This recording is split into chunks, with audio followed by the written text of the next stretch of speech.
we can do that later. No big deal.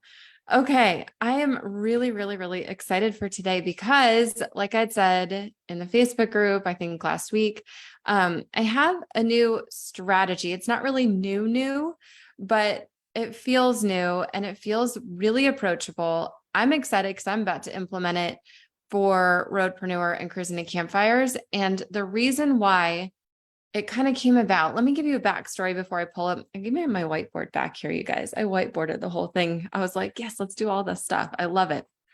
So it's been summer here. I mean, summer pretty much everywhere except for Southern Hemisphere, but it's summer here in Arizona, very much summer. We've been triple digits for days. It's not bad at all. I got rain last night. It was wonderful. But in the summertime mode, it's been a hectic summer for our family. Specifically, we had a couple weeks where we were going from swim to soccer to jujitsu, and we were just like eating in the car the whole way all around town. And it was just like this whirlwind. It's very fun. We do our summer movies every single summer, which I think I told you guys about. We're going to one this afternoon. In fact, we're going to see Beethoven, which is a blast from the past. And I'm really, really excited about it. We have a really good friend who's moving away. And so we've been in this full on, like, get everything in so we can be together with her. So we've had lake days and pool days and all the time together. And I say all that because in this whirlwind, I've also taken the moment every single night, been very, very intentional about really taking a step back and catching my breath in a way that it feels good and feels necessary. And I believe that we should all have these seasons where, yes, this part might feel like a whirlwind, but we allow ourselves to step back and catch a breath and really think through things. I'm also, as you probably have seen, and I think I've told everybody 10,000 times, turning 40 this month. And that doesn't feel old. So I'm not at all saying I'm so old. I'm not one of those people. I think it's a blessing to get older. I am grateful for all the years that I get on this earth. But I have felt this, I don't know how to say it the right way, but I've kind of felt this shift happening inside of me. Like, the 30s were great, and now I want to make the 40s just as great. But what should I do? What should I stop, start, and continue? Right? That's our end of the month thing. Why not let it be an end of the decade thing too? And so I've been thinking through it, and in all this thinking and all this processing, and by the way, my husband also has been working nights, and he's been out of town a bunch. And so I've had this quiet moment at the end of every single day, which is such a gift, where I have just been very reflective, I've been processing a lot, and it's been so helpful and so encouraging. And I've loved every minute of it because I've had all these like little sparks of light bulb moments. You know, they say when you start this entrepreneurial journey, if you could see the whole path in front of you, you might not start because it's really terrifying. There's a lot that goes into it. There's going to be hurdles along the way. And I think that it's kind of fun when you just sort of start to see that yellow brick road continue to illuminate in front of you. And you're like, oh, this is cool. I'm glad I'm on this. It's really fun. So the strategy that's been bubbling up that I'm really excited to pull up this whiteboard and share with you in just a sec, really has stemmed from all of that. And I wanted to kind of set that scene because I encourage you to do the same. You know, I put these prompts into the Facebook group, and it's not just to add engagement and all of that. I mean, of course, I want to engage with you and I want to get to know you better always. But it's really also because there's so much value in it, and it feels really good when you have those moments. Yes, the wrestling can feel very hard. I don't want to diminish that. I've definitely had my moments where I'm like, just tell me what to do, somebody, you know? And if it were that easy, it wouldn't be fun. It actually steals some of the joy out of it when it's just super, super 1, 2, 3, 4, 5. This is what you do. And yet that's kind of what I'm about to give you too. So that's also very helpful. There's a balance here. So I asked my Oreo question today in the group, as you might have seen. If you haven't, go into the group, you'll see it there. How do you eat an Oreo? And this came about because one of the many things we've done this summer was we hosted an ice cream social in our front yard the other night with we have some new neighbors we haven't seen for a while. We all get along great, but in the summertime, you kind of go inside because it's triple digits. And I'm like, let's get everybody outside. Eat ice cream, you'll cool down. It's fine. And I brought some Oreos, and everybody was eating them differently. And I thought, there's something here. I don't know why. I find these business lessons in every little moment because that's how my brain works. And as they were eating the Oreos, I was like, man, but you know what? We all love Oreos. and we're all eating the same cream-filled deliciousness. And if you don't love Oreos, fine. We all love something. And we all enjoy that delicious little snack or treat that we can give ourselves sometimes. And that's kind of like what business is too. We all have the same, we're all enjoying that same cookie that we're after. It's a stretch. It is a stretch. And I get that. But the point is, we all eat it a little bit differently. We all approach it a little bit differently. We dunk it differently. We dunk it in different things. Shelly, you taught me something new today. I had never known to dunk an Oreo in tea, and now I want to try it because that sounds really fun. But I think it's something there is that we still enjoy that framework of a cookie, of a classic treat. We do it a little bit differently, and we can do that with business too. So the Roadpreneur School / Accelerator, because I've just changed the name, is really meant to be that cookie. That's your Oreo. And then the strategies that I share are meant for you to kind of take and reflect on and evolve and have it your way. Who says that? Burger King? Oh my, we're really out down the food rabbit hole now, aren't we? I'm not even hungry. But you really can have it your way and do it your way and show up in your way and feel really good about that. So that's what this strategy is also going to be about. Okay, let me pull up my whiteboard. I'm not going to be chicken scratching on paper anymore. I'm chicken scratching on a whiteboard now. Here it is, guys. We're going to go through little by little. So don't feel bad that you can't see the whole thing, because I don't want you to see the whole thing yet. You will see the whole thing by the time we're done. We're going to start up here. This is the PESO model, PESO. It stands for, this is not mine, by the way. This is my friend, Jenny Dietrich. She coined this years ago. I want to say 2016, right when I was starting out. She was really touting this. I think she has a book written about it. If you don't know her, her company is Spin Sucks. She's excellent. I would go follow her. She's all about PR. She's funny. She is really good at what she does. So go follow her. Anyhow, she came up with this PESO model: paid, earned. The P is paid, E is earned, S is search or social, and O is organic. I'm really not going to touch on P for paid, because I think that is the last of these 4 circles that you should even dive into. We don't need to be spending our budget when you can earn attention.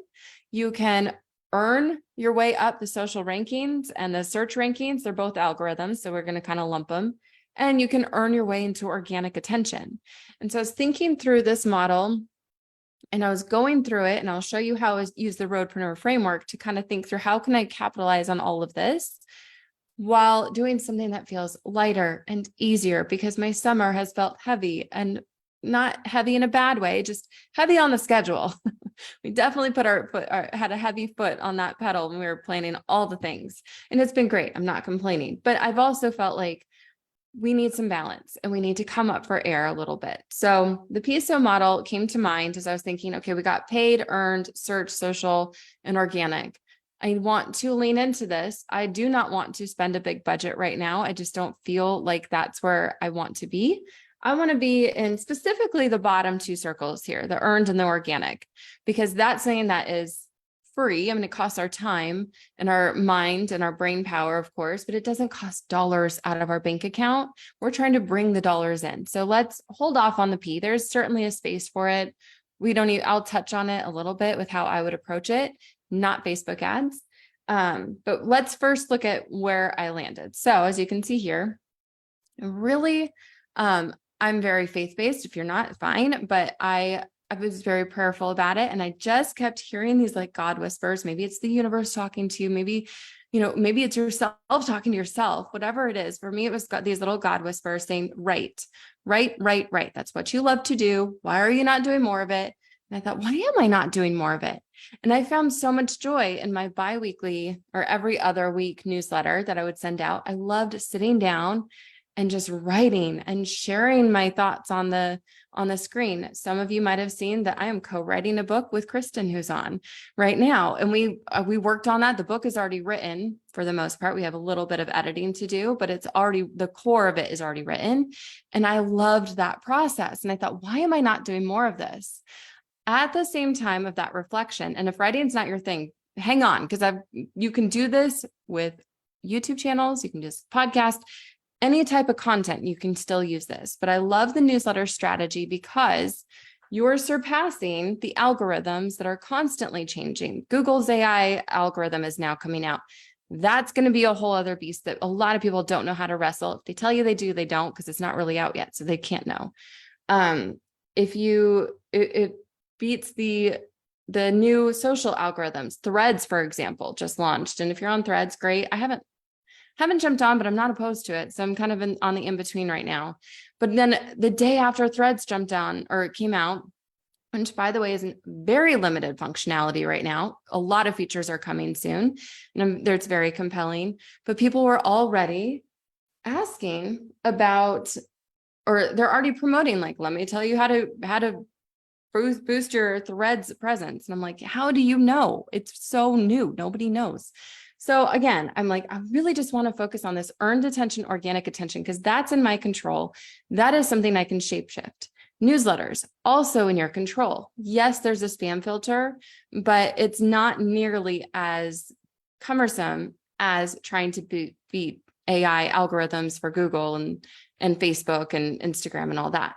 So I thought newsletter is great. And I really started looking at the newsletter space very, very closely. I've done a lot of research, went down way too many rabbit holes, and I'm so compelled by it because so many creators are moving into that space.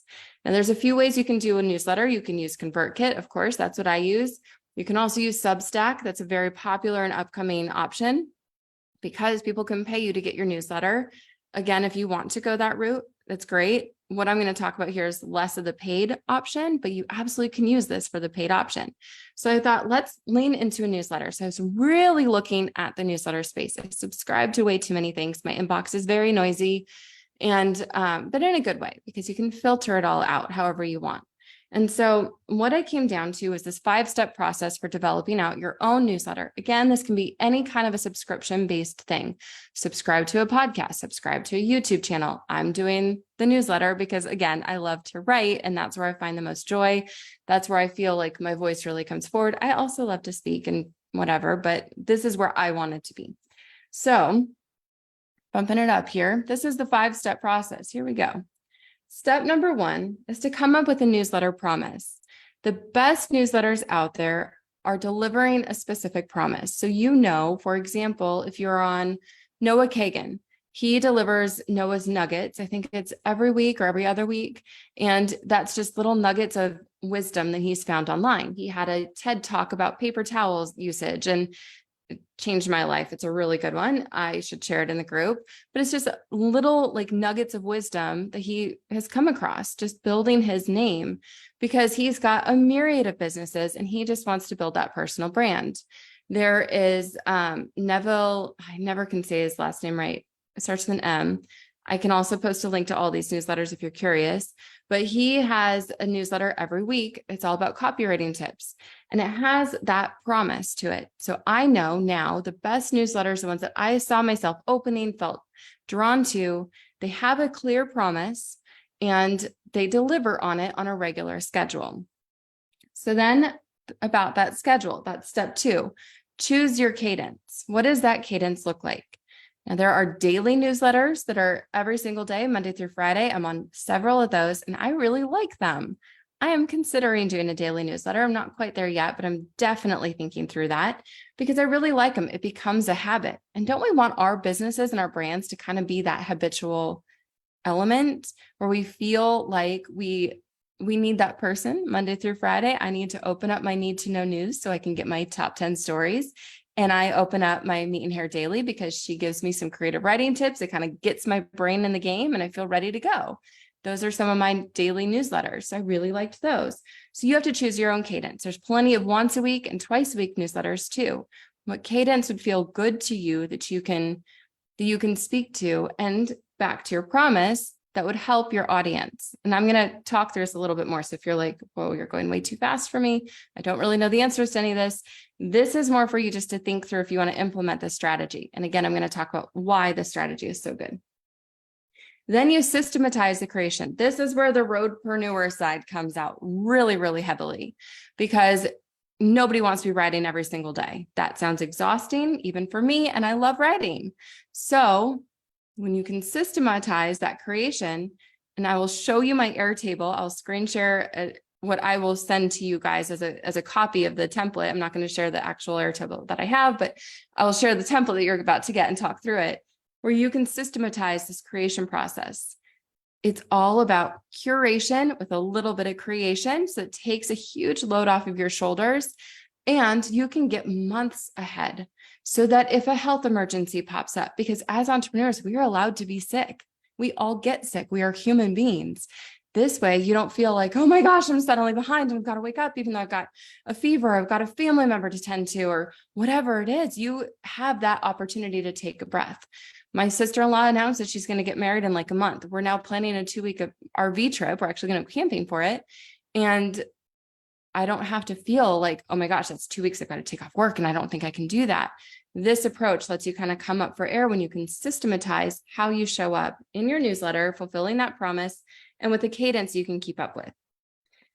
Finally, but step 4, you're going to watch. You're going to launch that thing. You're going to watch those analytics, see how people respond, see what people are clicking on. Are they opening? When are they unsubscribing? What is that lifetime value of your subscriber? And then you're going to grow it organically with earned media and with just word of mouth. Just get people talking. So what does that look like? I call it the Oreo approach. It's not really Oreo. I don't know. I really stretched on that one. Here's the Roadpreneur approach. How can I do this better? There we go. I'll back up a little bit. So I'm going to refer to the modules in the school so you can see how this framework comes to life. Module 1 is to get very empathetic and research. As you saw, or as I said, I got very empathetic with myself and with my audience. I talked to a bunch of people.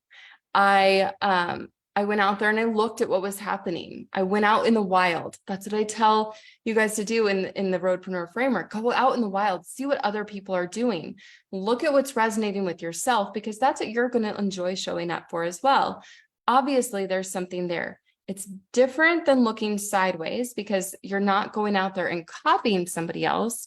You're going out there and seeing what sticks and seeing what's working, seeing what people want, see where there's gaps in the market that you could fill. So that's module 1 in Roadpreneur School, and you can go out and get super, super empathetic. Then in module 2, we go through the customer journey map. This is where you go through what that funnel could look like. What does a newsletter actually mean?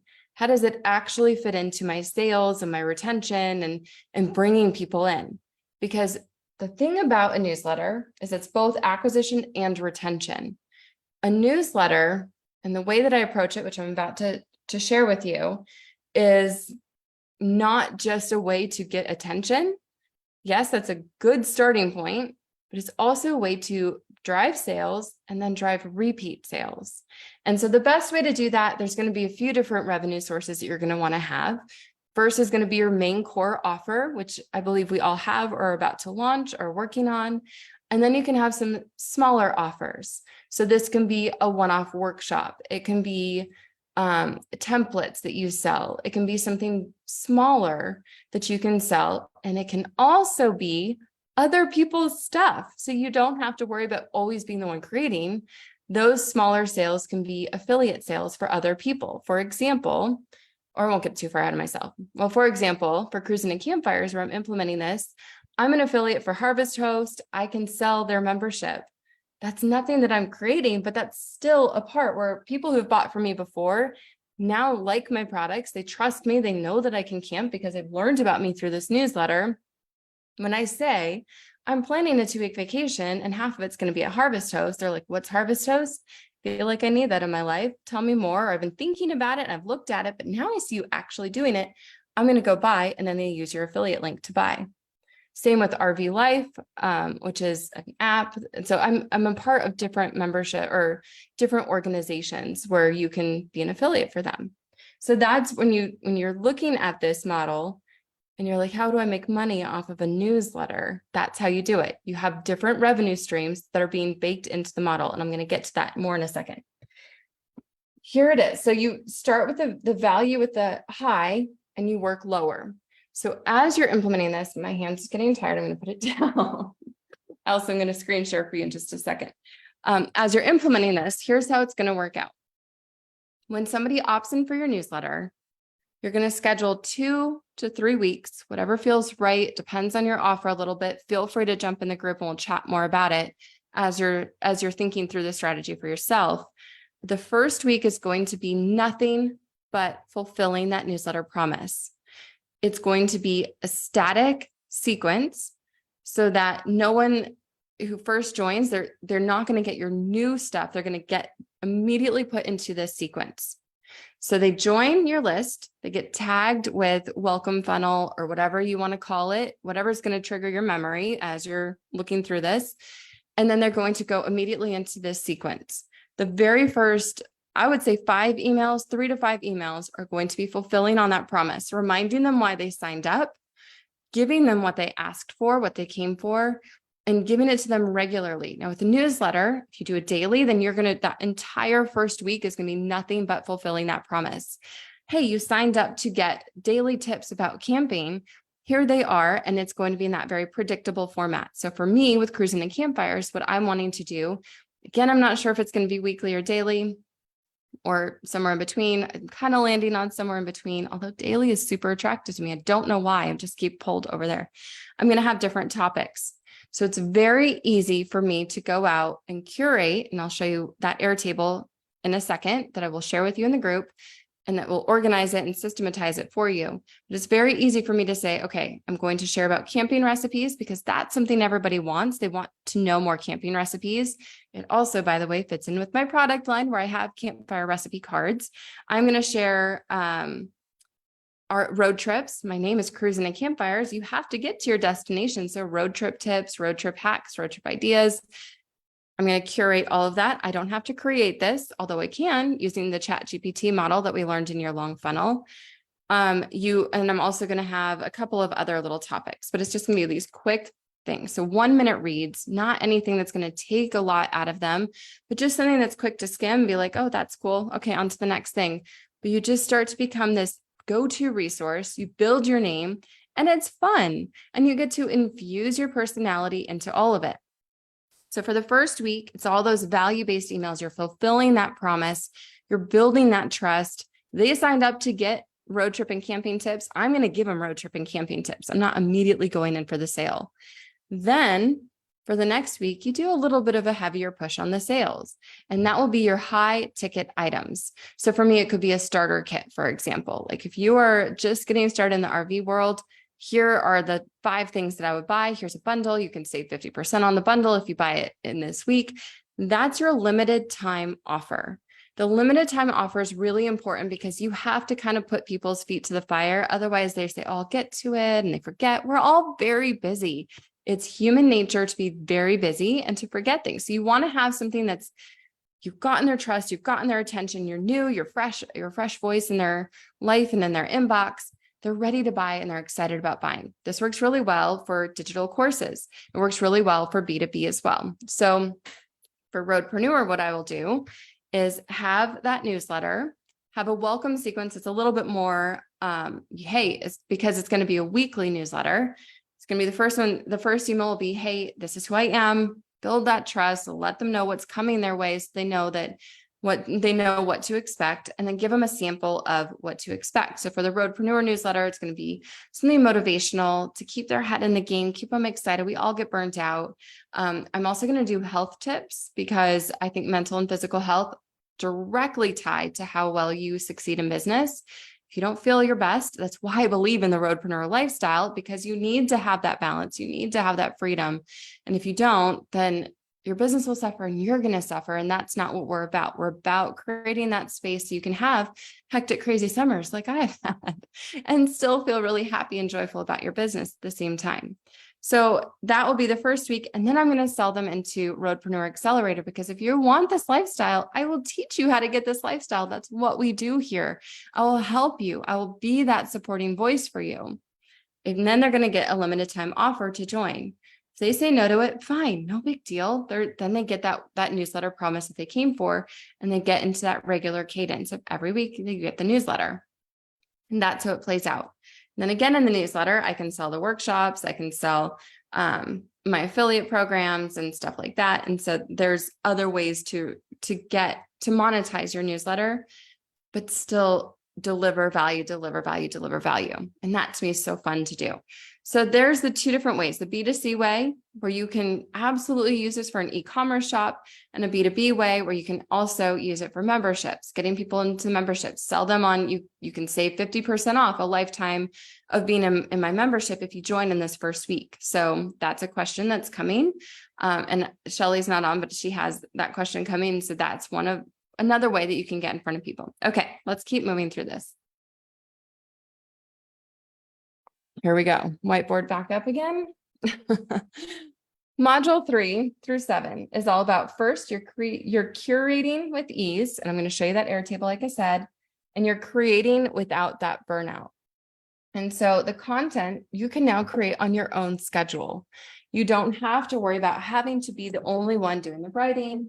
You don't have to be the only one creating the podcast. You can share other people's podcasts, but you can also share your own. And when you're curating, you still have a voice. So you are able to use what you learned in module 3 about finding your voice, copywriting, sharing your story to add that commentary, to help them get to know, why did you share that? Why was that important to you? What do you want your audience to take away from it? It can be 1 to 2 lines. It doesn't have to be a lot. That frees you up. It lets you schedule in advance, and it lets you get really far ahead. So I'm now working to get 3 months out so that I have that breathing room. If I need to take a week off because I get sick, I can take a week off and know that I'm still nurturing everybody. If I'm going off grid, which I am for 2 weeks at the end of September, I now know that I'm not leaving my business behind. I'm not leaving my people behind. I'm still showing up for them and hopefully making some money in the process, because that is the goal. We're in business to make money. So, okay, let me share really quickly this share screen. Yes, I do want to share my screen. Here is the Airtable template that I will share with you. Can you guys see this here? Okay, so in this template, here's how you can start creating. You can you put here the name of your resource. That's whatever you find online. This is curating, I'm sorry, not creating. You can find the name of your resource. So it can be the title or whatever it is, the URL to it, of course, because you're going to want to link to everything, the author name, and the source. These are 2 different things. So if somebody, for example, says, hey, check out this article about, you might want to thank them in your newsletter. Say, thanks to XYZ for sharing this with me. It's a nice thing to do. It's generous to shine a light on other people. The author is whoever created whatever it is that you're sharing. So yes, they can be different. Sometimes they'll be the same. It doesn't really matter, but it's good to have them separated so you can shine a light on as many people as possible. And then the category. So for example, here we are. Oh, come on. What am I doing here? There we go. I told you the road trip tips, the camping recipe, the organization tips, and a tool or product of mine that will go in the newsletter. I can differentiate what these are so I can sort by them as I start filling this in. You will take this, goodness gracious, you'll take this and you'll edit these to be your own categories. But it's nice to have those categories so your brain can kind of compartmentalize everything, and it's an easy, more fill in the blank approach to creating your newsletter. Then the status is, have I published it or not? I found it, it's there, it's ready to go. And then I've scheduled it. So now I don't want to put that in any other future ones. Or maybe I do, but that could be like Harvest Toast, I'd probably share several different times. Same with the app, And then notes, this can be where you enter in your commentary or enter in a very specific thing that you want to shine a light on within that link so that you don't have to remember it. You can put it down in the moment and that'll be your memory jogger, or that one-liner where you can infuse your personality into it. So very simple Airtable, and you can just drop everything in. And if you're, feeling like I'm in curation mode, or you find something, you're like, I don't want to lose that. You don't have to star it in your email or put it in a random app. It's all systematized and organized there for you so that you just have it. Again, I'll share that in the group after our call today. And that's basically it. That's basically the strategy. So now I'm going to go into my very first question from Kristen, and it's about growing her website. And I believe so strongly in this approach for the newsletter The next question is, okay, I've got the newsletter idea. And I've got a website and I want to start driving traffic to it. I want to start building my audience. I want to start getting out in front of my target market. How do I do that?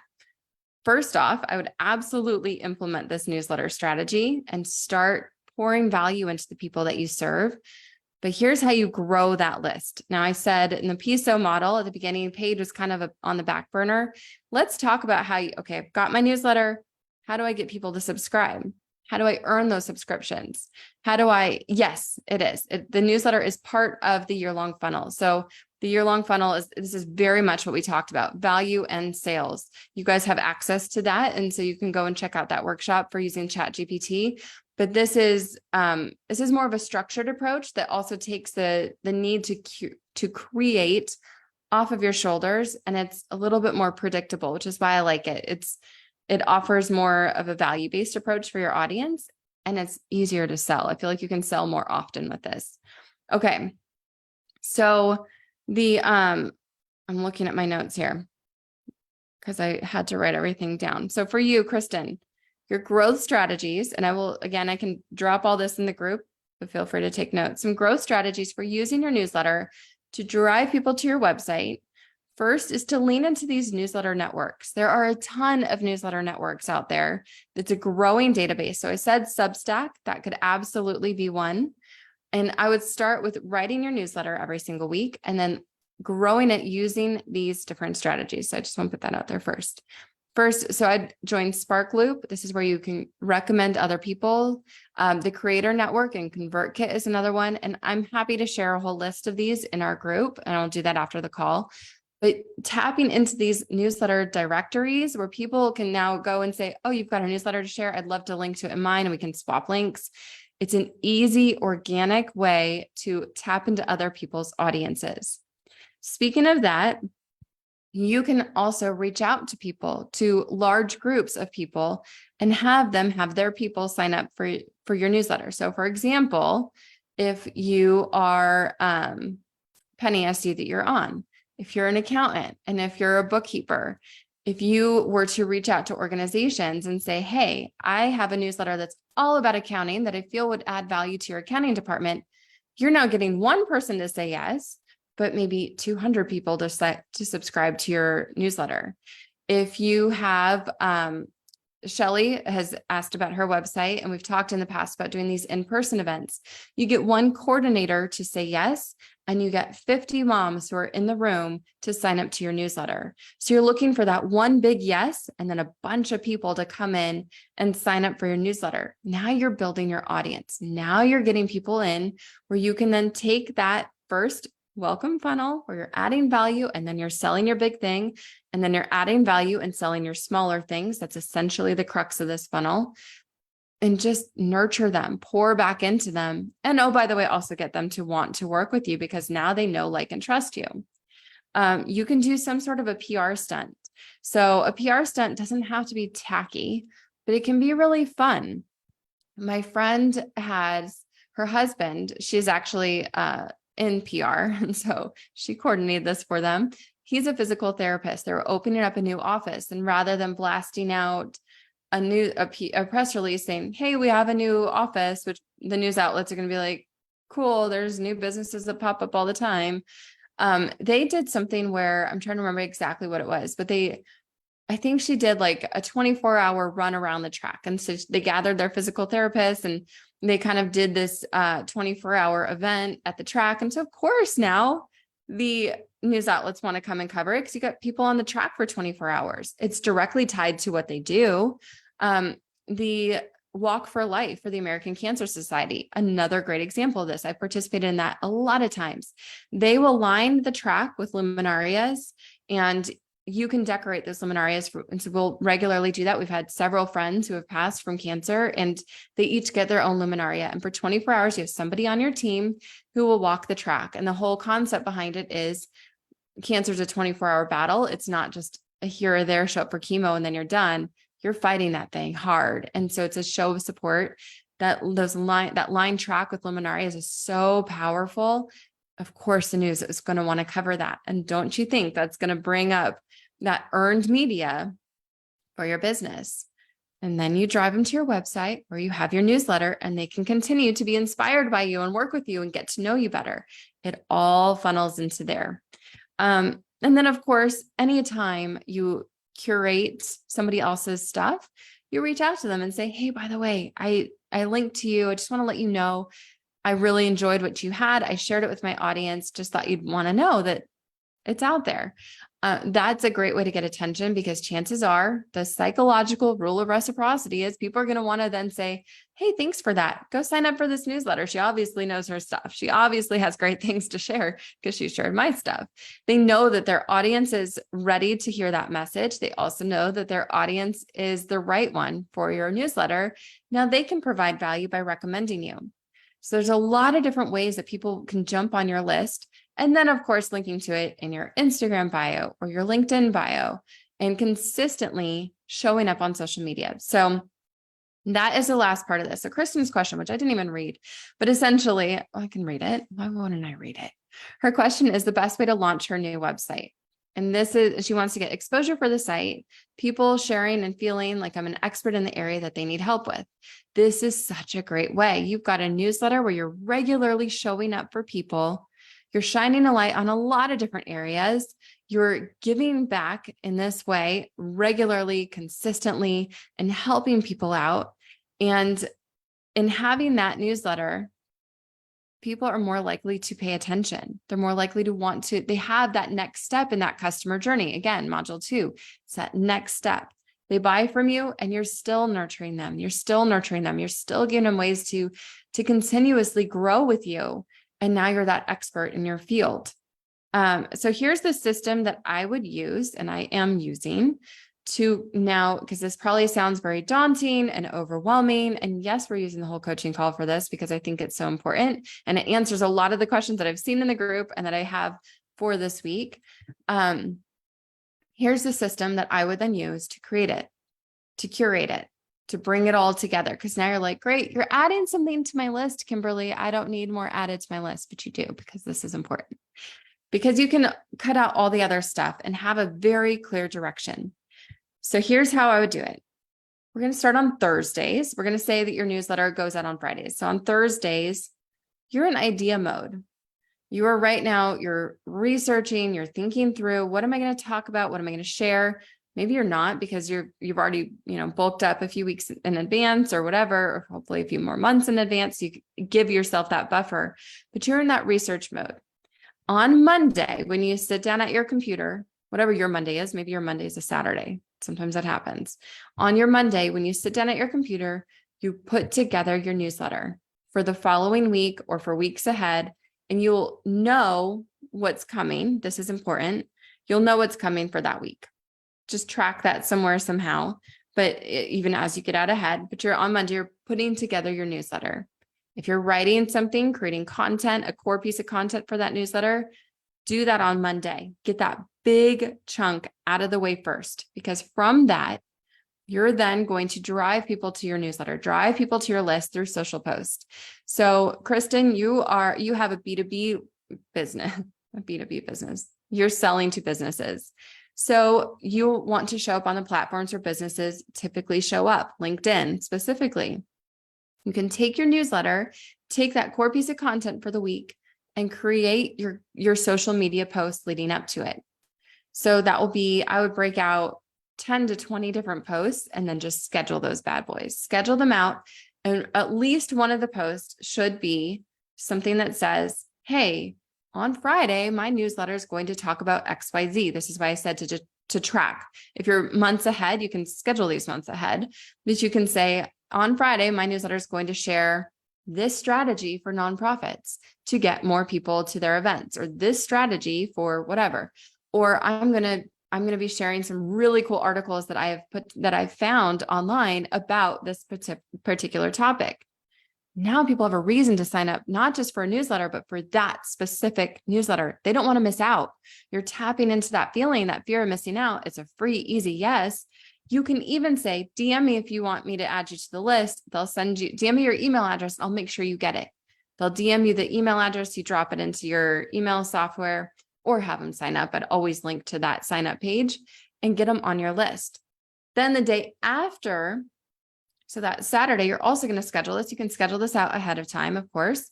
You're going to schedule, hey, this newsletter went out. We talked about this and I received this email back, or maybe you don't say that because that's obviously misleading unless you do it in real time. But you can say, this is what I sent out yesterday. If you don't want to miss future editions, be sure to sign up here. Or you can even put it on your blog and then link to the blog post. So that goes live at the same time as your newsletter. That's up to you. A whole other strategy we can talk about, but we're not going to do that right now. So here's what you're pulling out from your newsletter. You wrote that big chunk of content on Monday. And here's what you're pulling out from your newsletter. You're pulling out different ways of telling the same story. So some people are going to learn best from a listicle. Some people are going to resonate with a motivational story. You're going to want to pull out both of those. Some people are going to do well with just a quote, just a one-liner that's going to hit them hard and say, oh, that's interesting. Some people love the total different ends of the spectrum, bringing it together on one point, like my Oreo story. And now we have a newsletter strategy. You can approach it however you want. This is how you do it. Everyone does it their own way. Everyone has their own voice. Everyone has their own way to eat that Oreo. But at the end of the day, you're eating a delicious cookie. You're putting together a delicious newsletter that's going to draw people in and make people want to buy from you.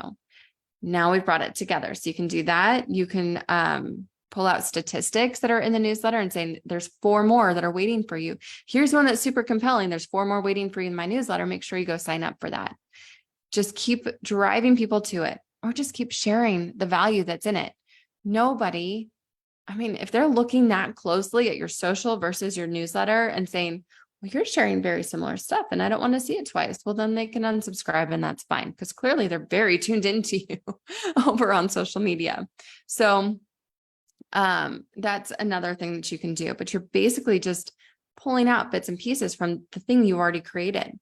So there's your newsletter creation system. So I'm going to recap it really fast because this has been a lot. Does anybody have any questions, by the way? You can always drop them in the chat if you have any questions. Here's my recap for the strategy that is going to drive people to your website, to your list, and move them through your customer journey funnel using this strategy. You have a newsletter promise. You decide what that newsletter promise is. You decide on the cadence. Are you delivering it weekly? Are you delivering it daily, or somewhere in between? Then you go out. I should pull up my whiteboard because I did this, so why not use it? Then you go out and you systematize that creation. On Mondays or on Thursdays, you're ideating. And then on Mondays, you know what you're talking about. You're writing that content. You're writing the big, chunky piece of that content. And after it's written, you're pulling out a few social media posts and scheduling them. One of those social media posts is going to be a, hey, my newsletter on Friday is talking about XYZ or whatever day it is. Be sure to sign up here so you don't miss out. And then the day after it goes out, another social media post is going to be, hey, I just sent out a newsletter about this. If you missed it, make sure you don't miss other ones. You're going to want to go sign up. And then, of course, different other posts of different ways of telling the same story. Motivational story, a random analogy, listicle, like a thread of some kind. And you're going to put those on the social media platforms. Choose one, maybe 2, wherever your audience is hanging out. So if they're on LinkedIn, B2B is usually on LinkedIn. I would go there. It's a hot platform. If they're on Facebook or Instagram, go there and post it there. But don't do it everywhere. Don't try and bog yourself down with that. And then you're going to analyze what's getting clicked on. And then you're going to grow it organically and through earned media by reaching out to other people, by inviting one person who's going to bring along 50 to 200 other people. And you're going to continuously grow your audience that way. Once they're on your list, they're dropped into that welcome funnel where you're giving them value, you're fulfilling on that promise, and then you're offering them something to continue to, you want to drop this? Don't drop it. My dog would go crazy. To continue to fulfill that promise. Okay. Kristen, you're asking, is there value in adding a Dear Abby element in the newsletter? Or am I the only person that likes that kind of stuff? I don't think you're the only person who likes that stuff. Yes, I see the value because you're answering the questions that you know are already popping up. When you're going through module 1 in that research mode, you're seeing these questions pop up. You can say, Dear Abby, dear Kristen, dear NCS, dear whoever, that's her business name. help me out with this. And it can be a made up thing because people are already asking it. You don't have to put their name to it. That's fine. And then add your answer. And then maybe that's your newsletter approach is you have your Dear Abby approach up at the top. That's where you get to have a voice, have a couple of paragraphs, and then add a PS. Here's 3 other resources that might benefit you. And you can curate those other resources. And some of them can be affiliate links. They don't always have to be. They can just be pure value that you're offering and sharing with other people. Or it can be, PS, go join this person's newsletter because they're talking about similar stuff too. And then you're doing that, paying it forward kind of an approach.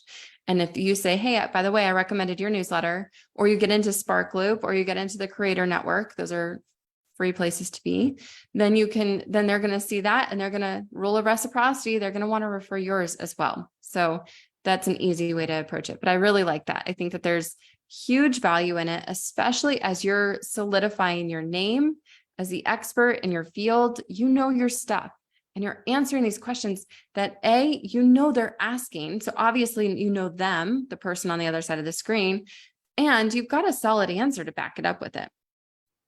Are you using ConvertKit for that analysis or using Google Analytics? Combination of both. I don't look at subscriber numbers as much as open rates, click-through rates, response rates, where are people hitting the reply button? Anytime I've sent a newsletter and a bunch of people hit the reply button, first of all, it lights a little light in my heart and I love it. And second of all, I see that I hit on something there. There's an emotional response that made them feel connected enough to hit the reply button. That is a big freaking deal when people do that. They want to connect with you, and it just shows that they're taking that next step. They're vested in your brand at that point.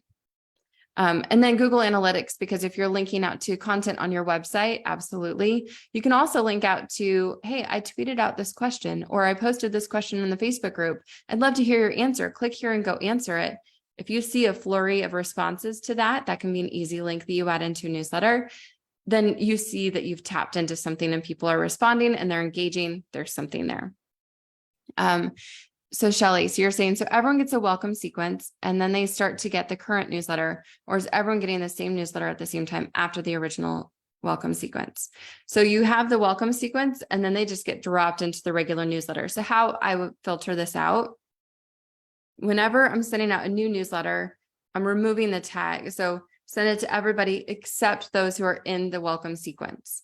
I set up the welcome sequence so they're automatically added to a tag. They go through that welcome sequence. And then the last trigger, the last thing in the automation is they have the tag removed. And so now they just drop into the normal routine. So it's more of an intentional sequence, but they get the tag added, they get that welcome sequence, they have the tag removed. And then the newsletter only goes to people who do not have that tag. So they're not getting duplicate emails. It's not noisy. It's a very clear direction. It feels kind of mechanical, but it's not, because you know where they're at in your journey with you. Their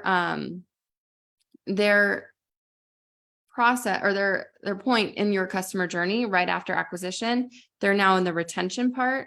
They're wanting you're there. And then you're selling them into the next stage. You're moving them through that customer journey. Good. I'm glad it makes sense. You're using MailChimp for emails, which has an open rate, click-through rate. Yep. And Squarespace website has built-in analytics. I would still get on Google though. So if you're not on Google, get set up on there. They walk you through it. It's a fairly simple process-ish. Google Analytics has changed. It has changed very recently to, it's no longer Universal Analytics. Google Analytics 4 is now here. And I have resources to recommend for that. I don't have the expertise yet to speak directly to it other than, I be sure, first of all, that you have Google Analytics 4, which I bet you do because you've been in there and it's kind of forced you to update it if you've been in there. But check that first, and then I can send you a few resources that are way more qualified to talk about it than I am, because that's all they do is Google Analytics. And so I'll definitely send them your way. Okay. How does that feel? I feel like I just gave you a whole fire hose of information, but I also feel like this is really important because this is basically the Roadpreneur framework done your way. You're investigating, you're getting to know them, you're moving them through the customer journey, you're telling your story, you're adding your voice, you're emailing them, you're systematizing it, but you can do it in your own way. in a way that feels good and in a way that will continuously sell. And this is how you can sell when you're off grid.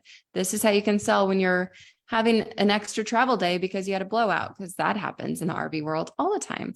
Or when your sister-in-law gets married at the top of a mountain where you don't have service, but you want to be fully present in that wedding, so you don't care. And that's going to be me in a few months. Yeah. So definitely there's a replay. I actually recorded this twice, and I guess there was a reason for that. So you'll definitely have a replay where you can go and put this all together. I will share. I do not have the, I will share the Airtable. It's not in there yet. I will share the Airtable. I'm also going to share a Google Doc with this system for a weekly newsletter. So every week, here's what I'm talking about, my main core content, and here's the social media posts that are going to correspond with it. And you can plan it and just rinse and repeat, rinse and repeat, rinse and repeat. Every week you have your system in place. Yes. I have a big fat question, but if someone else has sent you a question, I'll ask in the group. No, you can go ahead and ask your big fat question. My mic working? I haven't tested it. It is. Yes, you can. Okay. Hear you. So I am struggling just to do the thing that I have promised for the people who have subscribed for me. So I have room for like one more other thing to be doing right now. And I don't know if it should be getting my $7 product. I don't know if it should be looking at the next module in your course, which I don't even know what module I'm on. I don't know if it's the year-long funnels / newsletter situation we just talked about, or trying to get on people's podcasts. But I cannot do all of those things at once. I need you to tell me the next thing. Yes. And this is the next thing. Okay. I would say that this is the next thing because it's what's going to have this build, what is the word I'm looking for? This magnifying effect.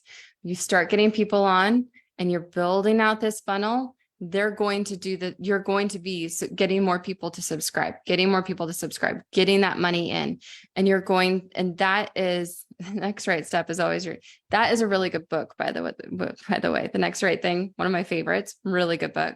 That is what I would do, because this is the next step in their journey. It also feels like the next step in your journey because you have somewhere to send people where they will get nurtured and they'll automatically, so you're not always feeling like you have to post and post and post and post and post.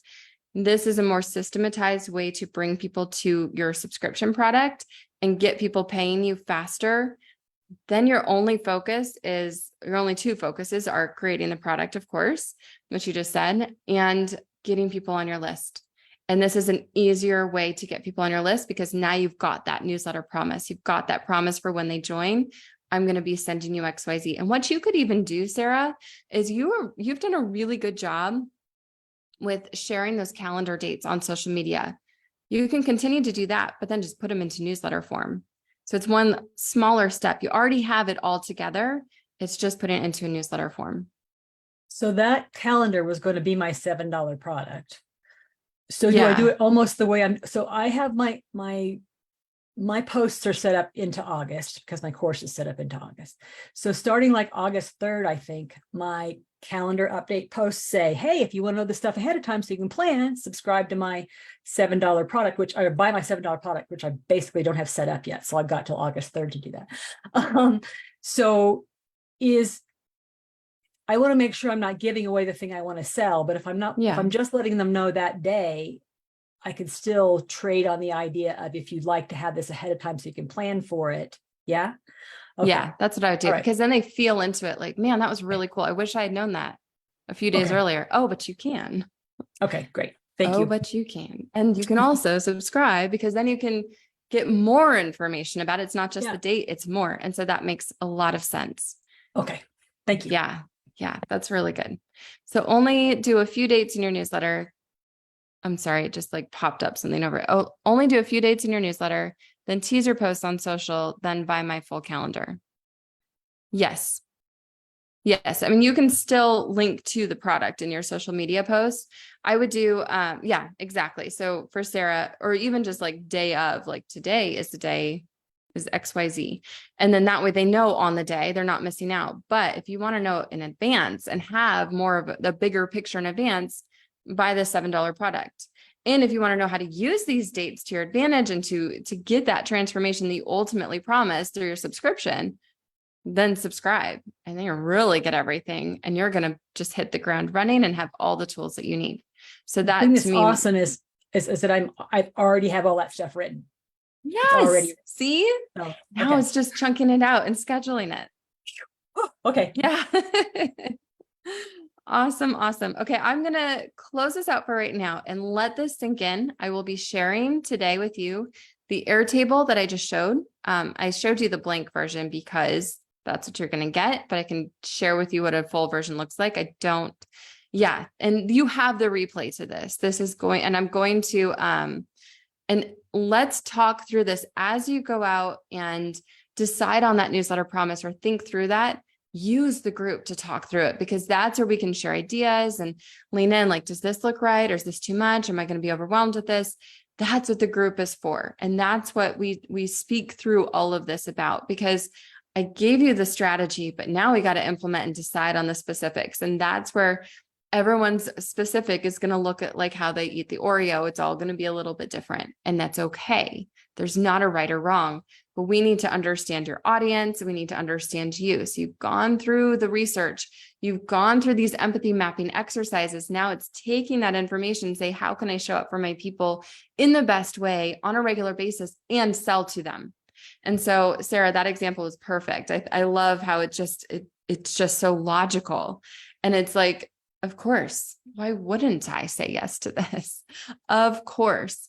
So let's continue to, let's ideate on this month. I will continue to be very open and share with you examples and templates and strategies and systems, just like I have done. So today, Airtable template will be in your portal, and I'll just drop it in the group. And that blank document for you to just take and copy and repeat every single week with core content, social media posts, core content, social media posts. Very, very simple. But then it's a simple document. It's not a simple strategy, but it's a very effective strategy. And so I'm excited for this to come to life. So whether you're launching your website, or you've launched and you want to grow, or wherever you're at in your journey, you don't have to subscribe to Airtable to use it. You can even put this into a Google document, a Google file. You can put it into a Trello board. It's just basically, there is a free level. Yeah. You don't have to pay for Airtable, and you don't have to pay for Excel or Google Sheets or anything like that. So you just put it, 7 columns is really all you need. You can even put a lined piece of paper next to you, wherever you work best. I like Airtable because that's where I'm at. But wherever you work best, it's just about having a single space to collect that. I would not use pen and paper. I just realized you don't want to be writing down URLs on paper that are lengthy. You want to copy and paste that. But having that single space wherever it is for you, again, Oreo approach, do it your way. Burger King approach, have it your way. Oh my, I'm going to go get lunch in a little bit after this call.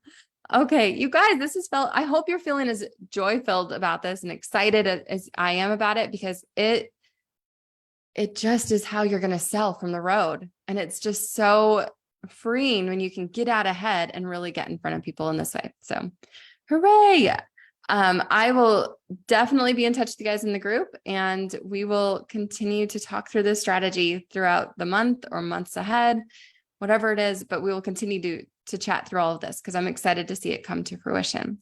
All right, you guys, we'll be in touch very soon. Bye, everybody.